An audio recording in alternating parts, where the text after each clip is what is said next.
श्री सरस्वती मैया की जय, श्री कृष्णचंद्र भगवान की जय।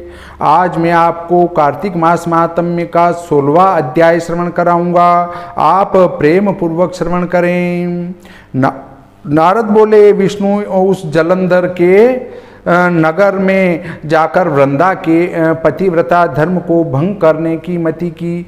उसके बाद वृंदा देवी स्वप्न में पति को भैंसे पर चढ़ा और तेल लगाए नंगे शरीर में देखा और काले फूल की माला अन्य कच्चे मांस के खाने वाले जीवों से सेवित और दक्षिण दिशा को जाते हुए मुंड मुंडाए अंधकार से गिरा हुआ ऐसा अपने पति को स्वप्न में देखा।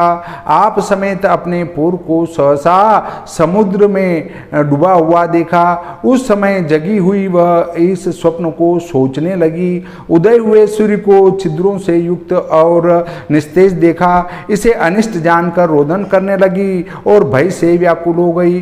पूर और अटारी आदि की भूमि में कहीं भी सुख को न प्राप्त हुई तो दो सखियों को साथ लेकर नगर के समीप जो बाग हैं उसमें आई। भयभीत वह बाला भ्रमण करती हुई कहीं भी सुख को न प्राप्त हुई। एक बाग से दूसरे बाग में गई परंतु अपना सुख न देखा। उसके बाद भ्रमण करती हुई वह बाला सिंह का है मुख जिनका और दाढ़ें तथा नेत्रों से भयंकर ऐसी डरावनी सूरत के दो राक्षसों को देखा। उनको देखकर अति व्याकुल हो वहां से भाग खड़ी हुई। उसी समय शांत रूप मौन धारण किए हुए शिष्य समेत बैठे हुए तपस्वी को देखा।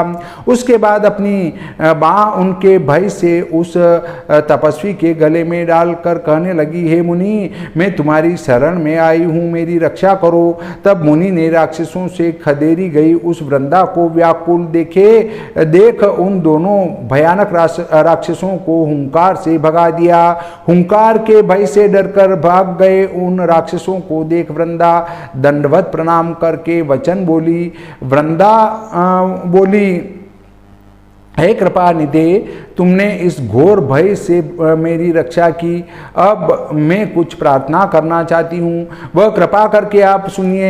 हे प्रभु, मेरा पति जलंधर रुद्र के साथ युद्ध करने को गया है। वे कहाँ युद्ध में कैसे हैं? हे उत्तम व्रतधारी महाराज, यह मुझसे कहिए। नारद बोले, मुनि उसके वचनों को सुन कृपा करके ऊपर को देखने लगे। इतने में दो वानर आकर उस मुनीश्वर को नमस्कार करके आगे खड़े हो गए। उन ऋषि की बोह की संज्ञा से प्रेरित किए गए दो कपि आकाश को गए और जाकर आग्रह ही क्षण में फिर वे दोनों वानर मुनि के आगे स्थित हो गए। जलंधर का शीर और कबंध हैं हाथ में, जिनके ऐसे उन वानरों को देख वृंदा पति के कष्ट से दुखित हो मूर्छित होकर भूमि में गिरी। कमंडलू का जल छिड़क वह उस समय मुनि से आश्वासित अर्थात चैतन्य होकर अपने माथे को पति के माथे पर रखकर दुखी हो रुदन करने लगी। वृंदा बोली, हे प्रभु, जो तुम पहले हास्य विनोद के सुख से आनंदित करते, वही तुम मुझ निरपराधिनी से आज क्यों नहीं बोलते हो? तुमने विष्णु सहित सब देवता और गंधर्व जीते और तुम तीनों लोकों के जीतने वाले होकर अब तपस्वी से कैसे मारे गए? नारद बोले, उस समय वृंदा ऐसे रुदन करके उस मुनि से बोली। वृंदा बोली, हे कृपानिधि मुनि, श्रेष्ठ वर मेरे पति को लाओ। हे मुनि, तुम ही इसके जिलाने में समर्थ हो, ऐसा मेरा विश्वास है। नारद बोले, यह उसका वचन सुनकर हंसकर मुनि बोले, रुद्र से संग्राम में मारे गए इसको मेरी जिलाने की सामर्थ्य नहीं है, तो भी मैं तेरे ऊपर जो कृपा है उससे युक्त मैं इसे जिलाता हूँ। नारद बोले, ऐसे कहकर ब्राह्मण अंतर्ध्यान हो गया। उसी समय वह सागर नंदन जीवित हुआ। वृंदा को आलिंग करके प्रसन्न मन हो चुम्बन करता हुआ अनंतर वृंदा भी पति को देख मन में हर्षित हुई। उस बाग में रहकर उसने पति समेत बहुत दिनों तक विहार किया। नारद बोले, एक बार भोग के अंत में उसने विष्णु को देखा।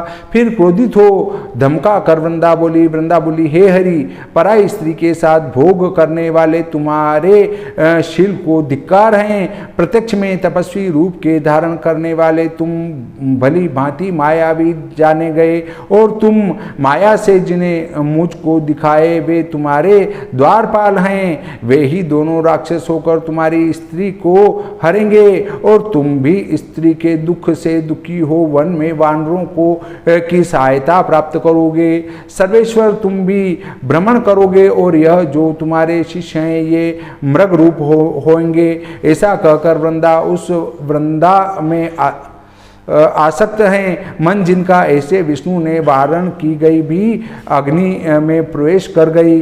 उसके बाद हरि वृंदा का बार बार स्मरण करते हुए उसकी चिता की भस्म में लेटते हुए वहीं स्थित रहे, और मुनियों तथा सिद्धों के समूह से समझाने पर भी शांति को न प्राप्त हुए। इस प्रकार जो है कार्तिक मास महात्म्य का 16वां अध्याय संपूर्ण होता है। बोलिए श्री कृष्णचंद्र भगवान की जय, श्री सरस्वती मैया की जय।